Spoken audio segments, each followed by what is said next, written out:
Very significant to this connection. Brahmanyam.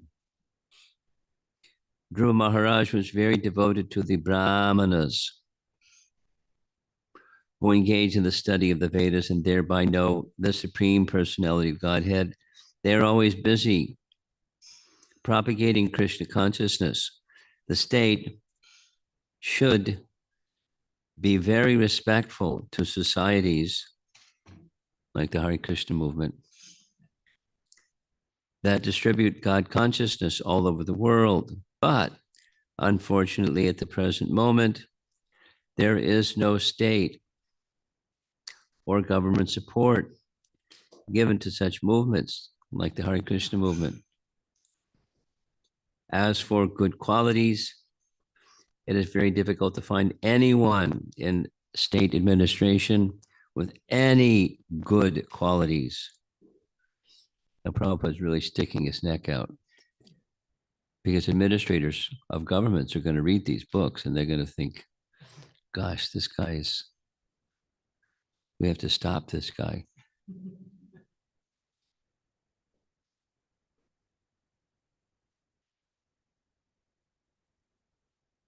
Unfortunately, at the present moment, there is no state government or government support given to such movements. As for good qualities, it is very difficult to find anyone in state administration with any good qualities. The administrators simply sit in their administrative posts and say no to every request, as if they were paid to say no to the citizens. Another word, Dina Vatsalam, is very significant also. The state head should be very kind to the innocent. Unfortunately, in this age, the state agents and the presidents draw good salaries from the state, and they pose themselves as very pious, but they allow the running of slaughterhouses where innocent animals are killed. If we try to compare the godly qualities of Dhruva Maharaj to the qualities of modern statesmen, we can see that there is no actual comparison. Dhruva Maharaj was present in the Satya Yuga, as will be clear from the next verses. He was the ideal king in Satya Yuga. The government administration in the present age, Kali Yuga, is bereft of all good qualities. Considering all these points, the people today have no alternative but to take to Krishna consciousness for protection of religion, life, and property. That's a big assignment. Religion, life, and property.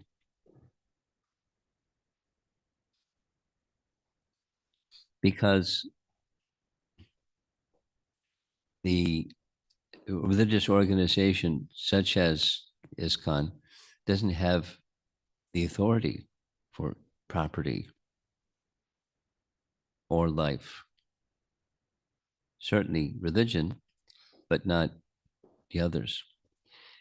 And therefore, the understanding is as follows. By protection of and preservation of and propagation of Dharma, Dharma will see to the others. Life. Dharma rakshata rakshataha.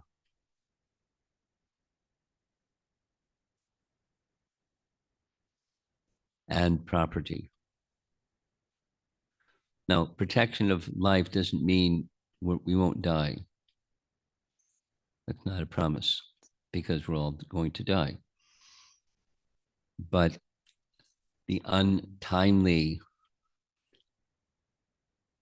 characteristic of death is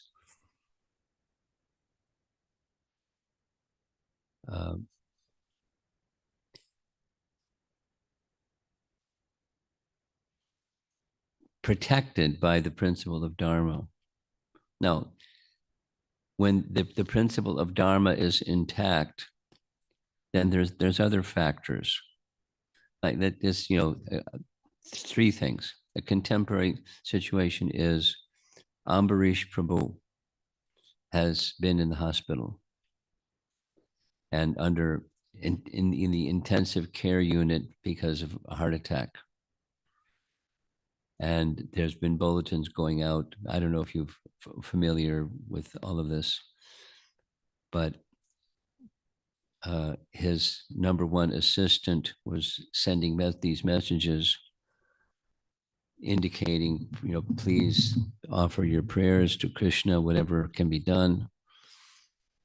And the next day he moved. He was in Maine. He moved to Boston because better hospitals. So anyway, so he's now off a ventilator. So there's no guarantee that anything, but prayer is powerful, and a great personality,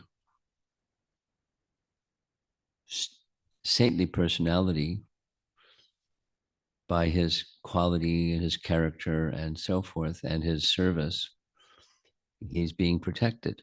No, not death will come, but he's being protected,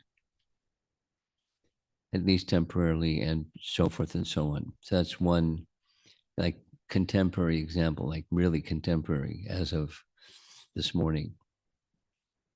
He's off the ventilator in the hospital in Boston, which is a good sign.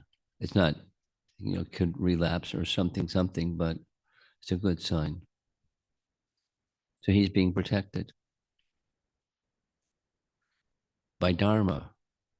And the propagator of Dharma is, and those who follow that propagation of Dharma, they're protected. But those who protect Dharma are protected by Dharma. That's the principle. So how, back to the verse and purport, today people have no alternative. So he's to speak these things in a public forum is one. To put it in writing in the Bhaktivedanta purports is another. And then, leaders are going to read this, maybe. And if someone that's not the leader shows it to the leader, look what he's saying about you, sir.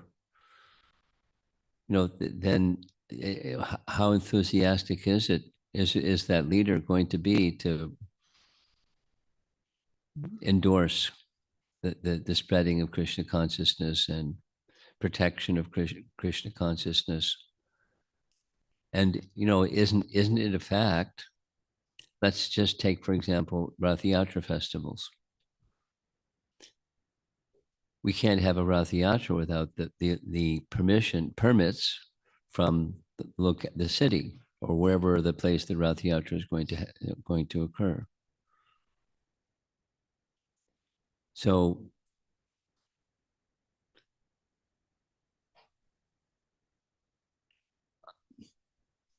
on the one hand, truth needs to be spoken, and on the other hand, the truth may be taken as an insult because it's not complimenting state governments. It's something strong may need to be spoken. There's a nice example. There's several nice examples. One nice example is Prabhupada in Vrindavan in his final days, meeting with some of his godbrothers. And in a soft, whimpering-like voice, Prabhupada apologizing for speaking so strongly. And, in certain ways, criticizing. In criticism of a Vaishnava is an aparad. So Prabhupada was speaking in this way, nearly crying, apologizing to his godbrothers who were assembled in the room, before his final days, apologizing. with tears for speaking words that shouldn't have been spoken. And then their reply, you want to do another garland? Can I trade you?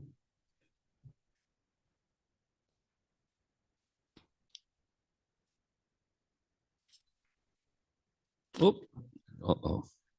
That's a Didi garland. Okay, thank you very much, Hare Krishna. The God brothers were saying, no, Prabhupada, what you said was true, and you spoke strongly because it was needed strong speech was needed. So it was in the mood of service, not the mood of vilification. Sometimes strong speaking is needed in the mood of service.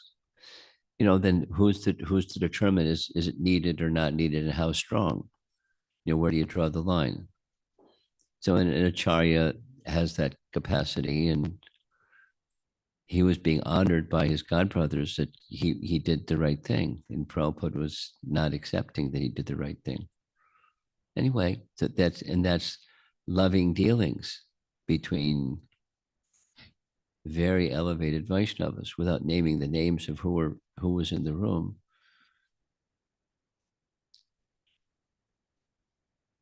Strong speaking is sometimes needed. So Prabhupada is doing that here in the Bhaktivedanta purports, because it's needed. Because it's, in one sense, it's like a slap, but it's strong speaking. The leaders are meant to be qualified. And here's some of the ways that's the verse, this morning's verse. These are 3 ways that are identified I'll read the verse again, where Dhruva, as the king, was accepted by the citizens like their father. And the father may at times chastise the son, or may embrace the son, or there's a father to son relationship, and the son accepts if the father is chastising. It's good for me, and he's thankful, not resentful. No, that's a good son. Then there's other sons, and so parents need to know.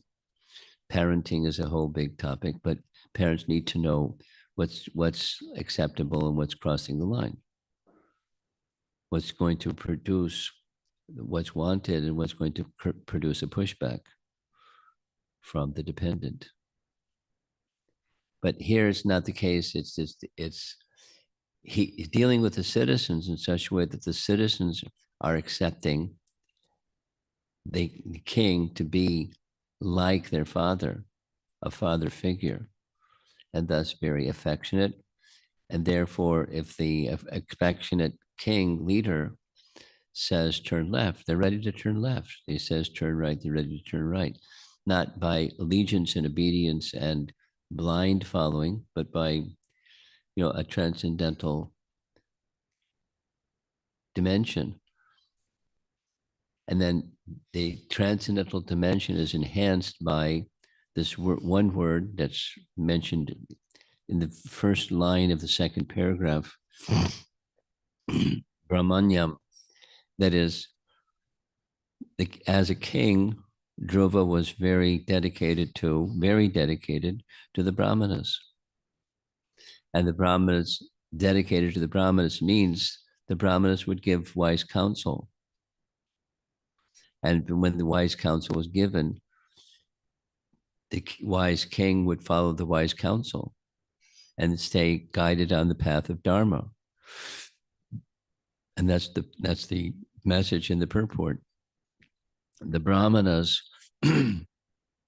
one of the things that Brahmanas are to do in relation to kings or in relation to the rest of society, and we're meant to be such persons also, we're trained to become first-class men. That's Prabhupada's repeated statement. For the benefit of society, not for the pecking order of our ISKCON structure, but for the benefit of society. And then the function of the Brahmana is to speak the message of transcendence, to speak the message of the Vedas, become very familiar with the Vedas and speak the message.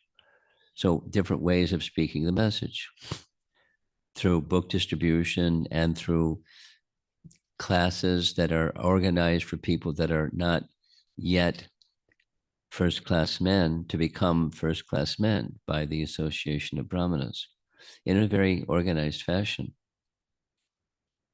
You know, what in a very organized fashion can mean different things. There are different nomenclatures around the world for different ways of doing that, or within a community, different ways of doing that. But it's a function. It's a first-class men. It's a group of first-class men in a society where there aren't, to create and then perform. So as a king, he, Dhruva, valued and honored the Brahmanas. And then another feature of as a king, he treated all with affection. So meaning those that aren't so qualified, he treated them with affection also as an ideal king. So, how do you treat people that have their unrefined character and behavior with dignity and respect? You have to see what's what. If someone is misbehaving or hurting themselves and others and their little sangha, at some point in time, something needs to be said and done. But the something that's said and done depends upon the Brahmana or the leader, that caliber person. And in many cases, there isn't something said or done directly about a standard that's not appropriate. I mean, reading the biographies of the devotees, Prabhupada disciples that wrote their nice biographies of their life with Prabhupada. I'm currently going through one that's really very interesting. Vishaka, 5 years, 11 months is the title of the biography about Prabhupada and her life. And, the place from which she came and how, even without saying things, she who was in a, very different orientation and disposition to become a Vaishnava without all the detail. Her background, education-wise and family-wise, was science and atheism, explicit, without retelling the whole story. And Prabhupada wasn't challenging. He saw everything, but he didn't challenge. And another example of one of those things that happened during Prabhupada's time, she and her husband were not married. She and her boyfriend were living together like, man and wife, but they weren't married.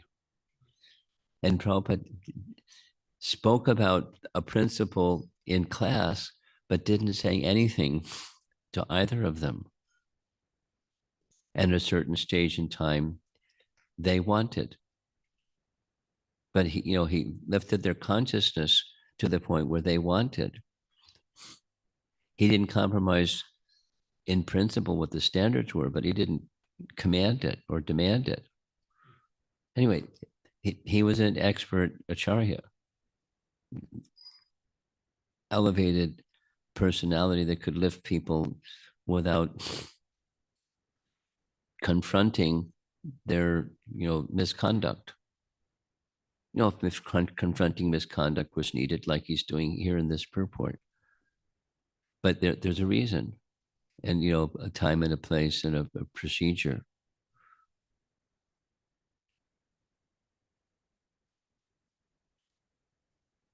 And the conclusion in the Bhaktivedanta purport here is, it leaves people in the modern age having no choice but to take shelter of that entity, the mission that upholds Dharma, so they can have the Dharma protected, because there aren't the other agents that are government agents aren't doing that.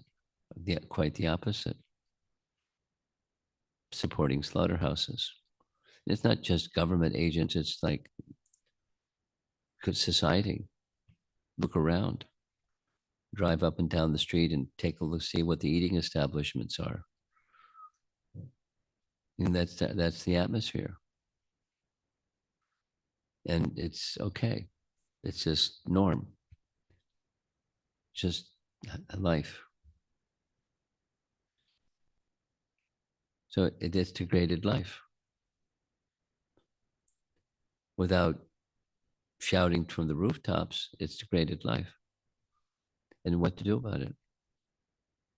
Elevation of consciousness, the propagation of Brahminical principle through to unto people who are willing to receive it, not to people who are unwilling to receive it.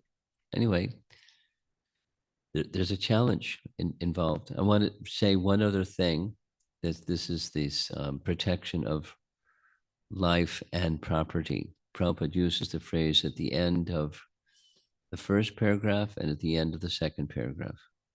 I'll read the end of the first paragraph again.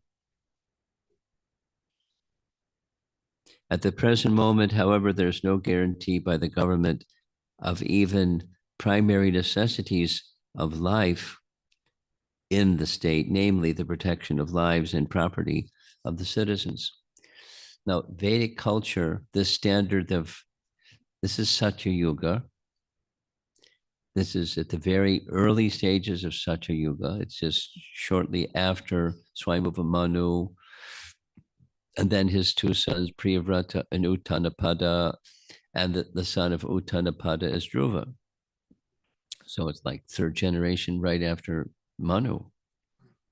So it's very early in Satya Yuga, first time around of the Yuga cycles.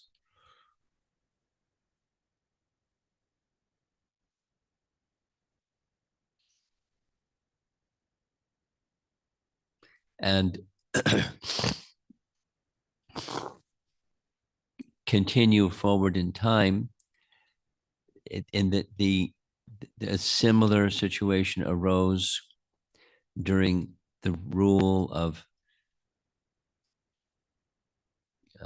Ramachandra.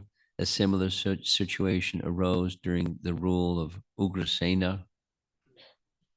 Well, because it's within the Bhagavatam, and we're all quite familiar. There's a whole chapter in the 10th canto dedicated to narration, the narration of one Brahmana who had this terrible experience, that just after his first son was born, the son didn't die, the son vanished.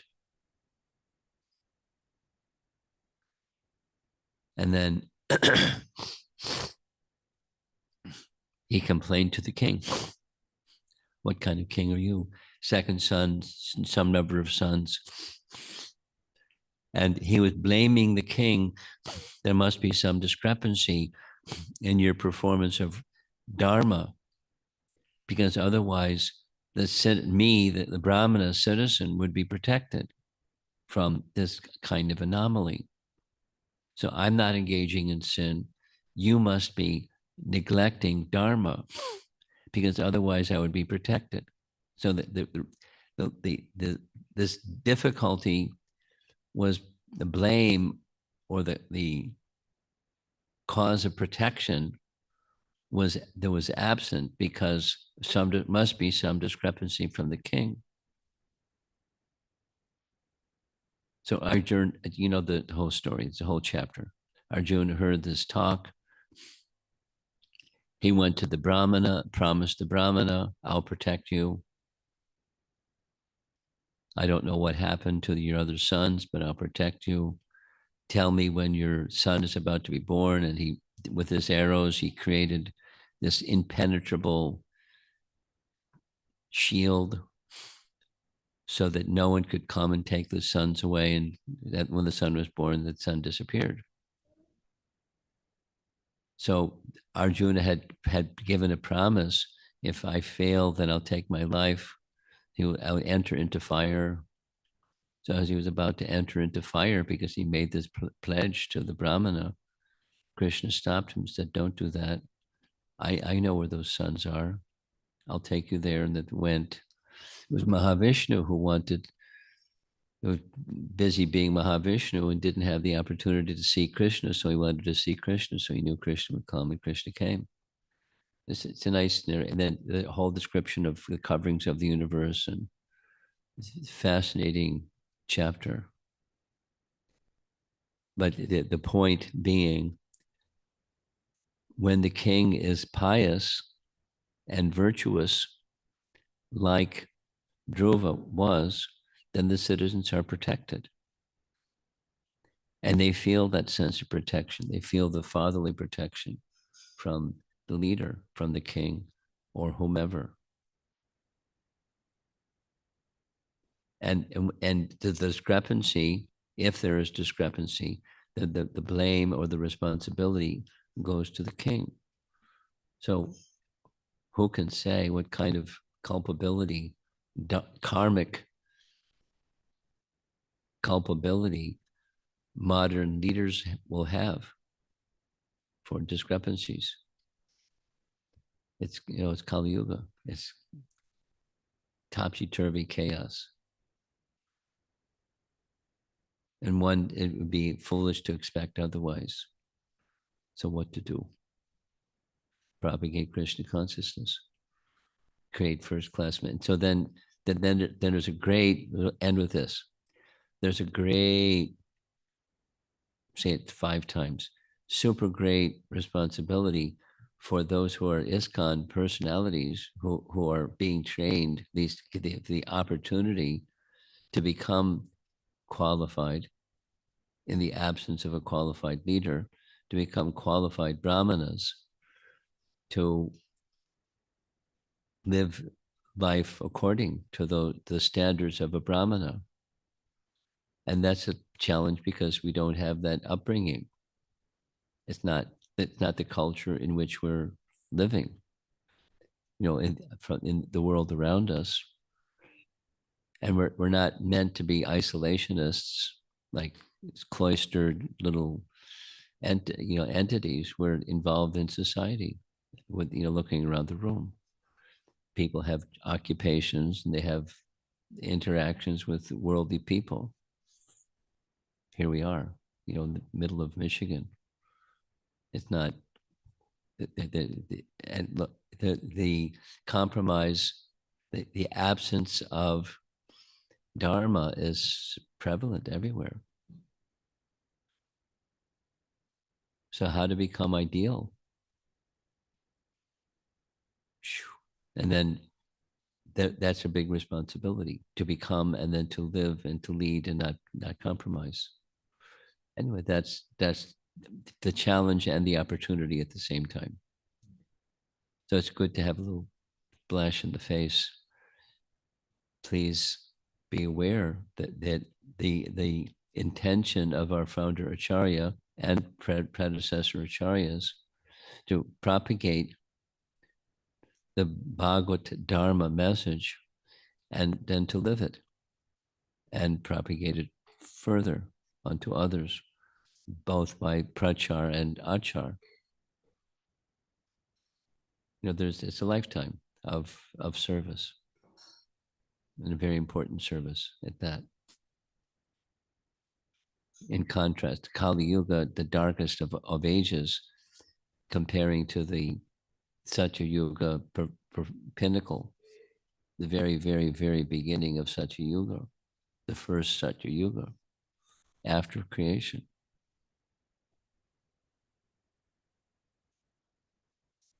Big contrast. That's Prabhupada's writing in the purport. No comparison.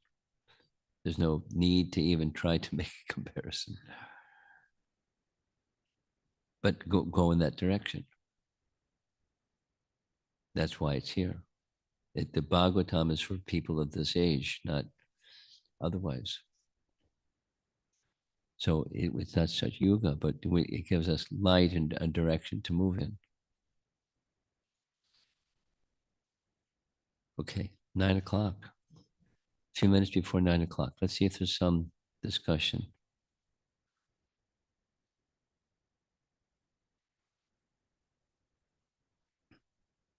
I assume there's some people online, yes? Yes? So online people, if you want to participate, you're invited. There's a hand up in the back.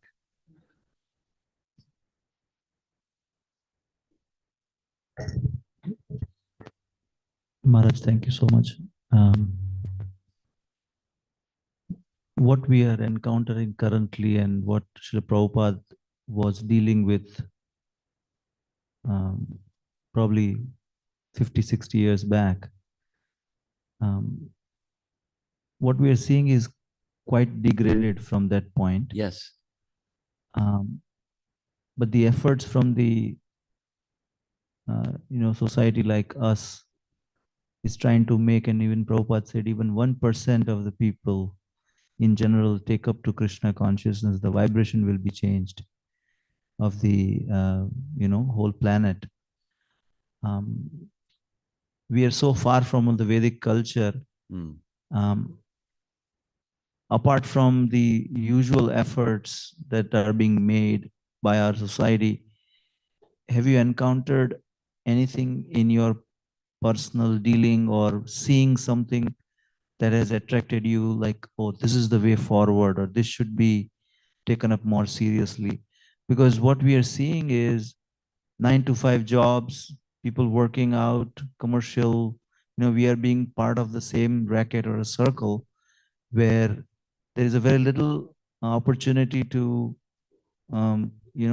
share this lifestyle, or what, how would I say that, the overall, it's just not 1 hour a day or 2 hour a day process. You're adhering to the lifestyle. You're adhering to the,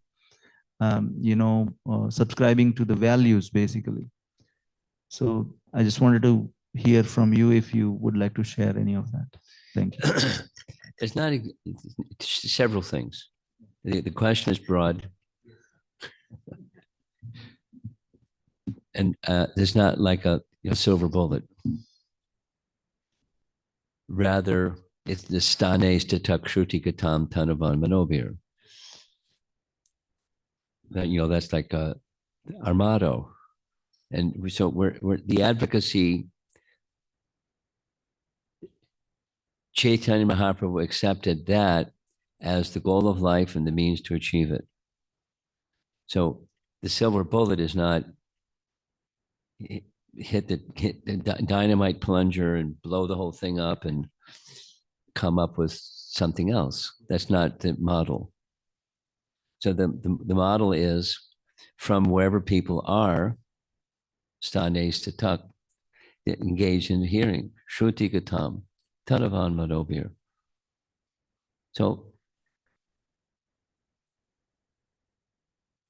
then amongst those that do that,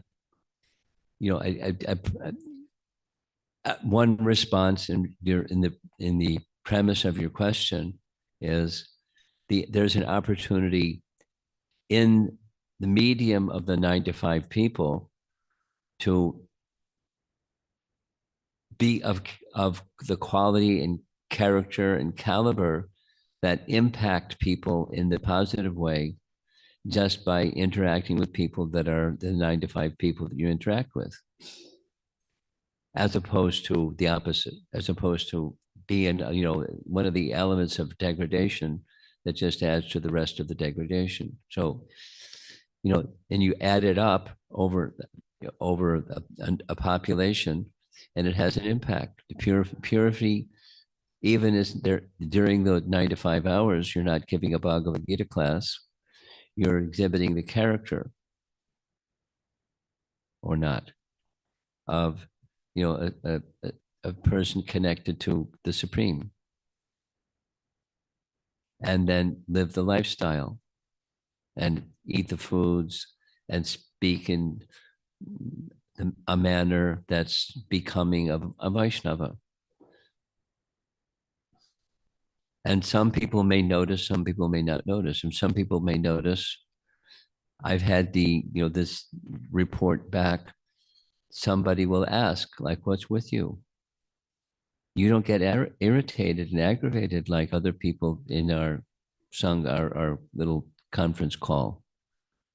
And you remain, you always have an answer. We just ask you and you've got an answer because you're thoughtful. And so what's with you?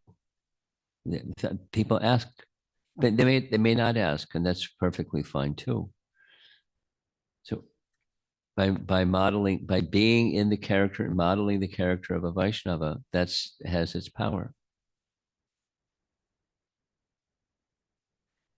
And then, depending upon the individual and the group with which the individual operates, there are examples of persons who are part of that employment circle that have a spiritual inclination, and then those persons outside of the 9 to 5 can take up. And then so there's it just going back to the stane sthatak principle. And then there's some persons that just not inclined. The 9 to 5 just doesn't suit them. And they do something else. And those that do the something else, and there's different options of the do something. So that the flower vase gets filled with all kinds of flowers, depending upon the individual and nature and circumstances and training and upbringing and etc.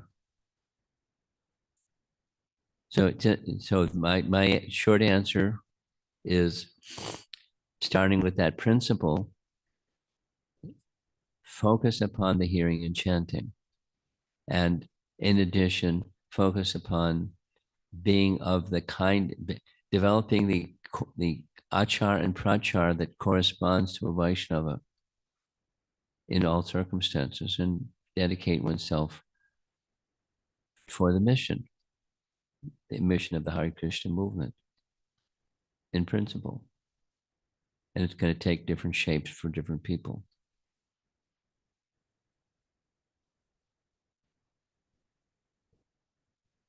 Then you can get into it, selecting this model, that model, the other model. It's a little bit, depends upon locality, it depends upon local leadership, it depends upon, it's like a japa retreat. Some persons conduct japa retreats this way, some that way, some the other way. It's all very fantastic. It's the focus, it's the principle of attentiveness to the activity of associating with Krishna through his name.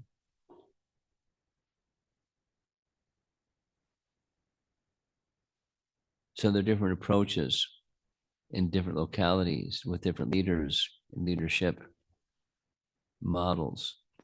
So it's a long, very broad question, a long-winded answer. Short answer is stane sthatak, shrutigatam, tanavan manobir, bhagavatam. Someone else?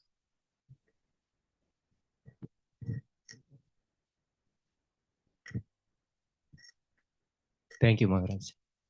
Mine is a very short question. You told this story. This is after the creation, the first Satya Yuga. Currently, now we are in 7th Mono. If this happened 450 years before, is it my understanding is correct? Could you follow what he said? You could follow what he said. Could you just say it without the microphone?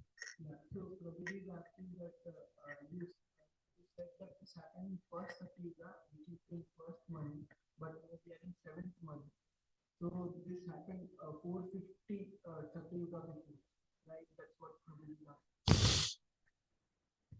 I'm glad you can understand his question. But it's not so linear. This is Manu number 7, but it's not from the very, very, very, very, very beginning. This section of the Bhagavatam is very, very, very beginning. In other words, how many yuga cycles have passed to come to this is the 7th Manu, and which day of Brahma too. Okay, so, but in response to your question, eye contact here. there, in each day of Brahma, there are 1,000 yuga cycles in each day of Brahma, where it's not only Manu number 7, but it's a 27th yuga cycle of Manu number 7. There's lots of zeros that come before our present situation. So it's not so linear. It's describing circumstances during each Satya Yuga are similar. Each Kali Yuga are similar. Just like summer, fall, winter, spring, there's characteristics. But every summer isn't the same. Every winter is not the same. So they're characteristic, but it's not linear. So to answer, if your question is how long after this incident is our current situation, it would take a long time to calculate.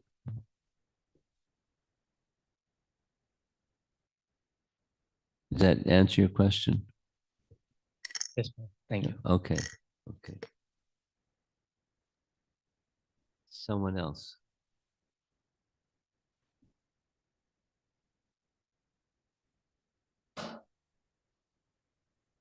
Okay. We'll end the class. Thank you all for coming. Srila Prabhupada ki Jai.